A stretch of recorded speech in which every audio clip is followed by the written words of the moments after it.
Hi guys, welcome back to my channel. My name is Samantha and today's video is going to be how to talk to your pain. So from a lot of people that I'm feeling from right now is they are feeling a sense of being lost, a sense of hopelessness. I'm feeling a sense of a very dull absence. It's kind of like being in a room and it's very, very heavy, and a feeling of lack of direction. So I hope this video will be beneficial to you guys.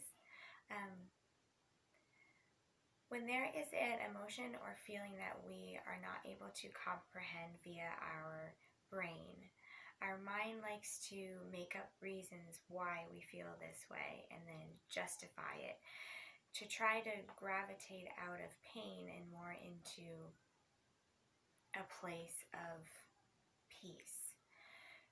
So our mind and body are always trying to move into a place of happiness.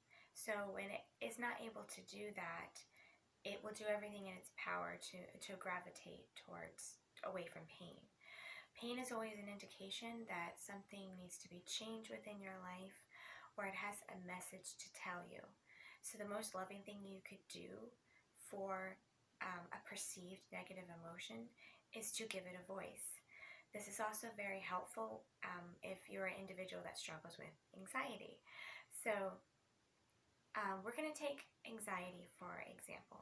Anxiety is an indication that you don't want to do something or goes against a belief. Generally, that's one of the two reasons why anxiety arises. Basically, we are going against something that wants our loving attention, yet we think that what we're doing is for our best interest. Now, your mind and your body are very much trying to gravitate you into the most happy and most peaceful person you could possibly be, and it's trying to tell you the only way that it knows how to do that. So giving your anxiety or pain a voice will greatly help you. It also helps you evolve into more of a place of self-love.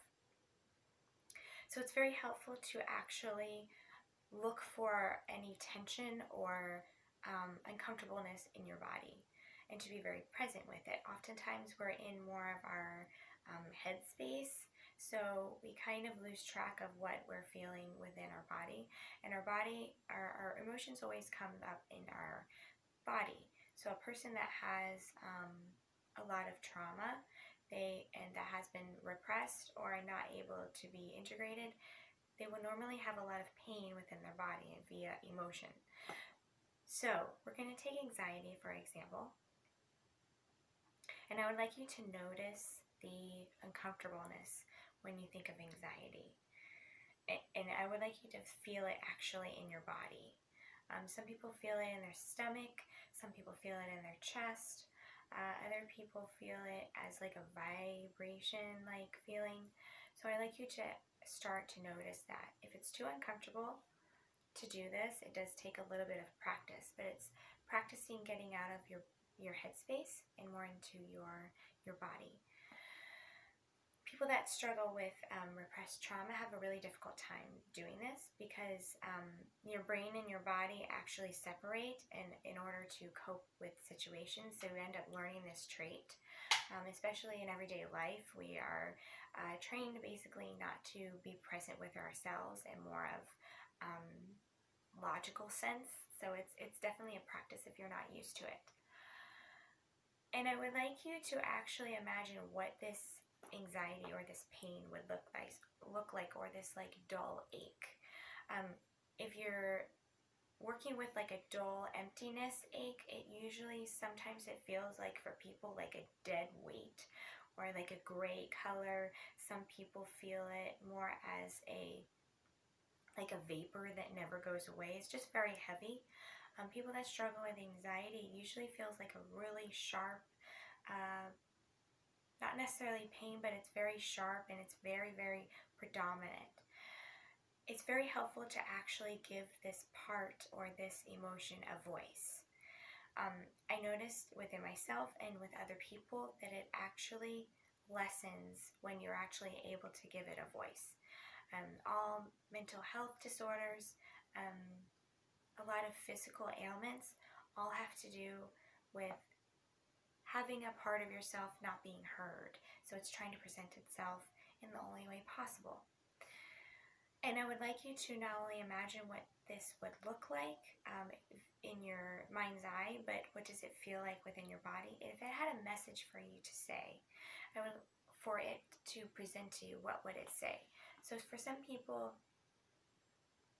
anxiety would look like possibly, I don't want to do this, you're not listening to me, I don't feel heard, I don't feel seen. There's always a type of message to be presented. People that are feeling a sense of emptiness or dullness is usually a sign that something within themselves has not been healed or integrated. It is a sense of not being able to be loved for the way that it is. And so it's tired of being basically repressed. It wants to basically have a belonging within yourself. So it's very helpful to give your pain a voice. Also, when you are able to give your pain a voice, I would like you to respond in a way that is loving. It's very helpful when it's loving and not so as demanding. It's trying to give you a message, not to be told what to do, but to be heard.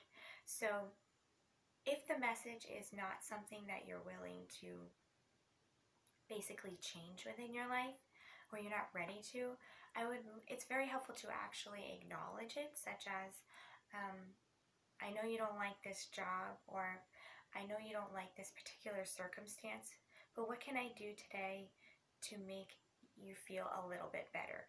This way you're acknowledging the pain, you're acknowledging that it's there, and that you're not so much as trying to fix it. You're trying to make it feel better, or make it feel a sense of, hey, I'm being heard and I'm being seen.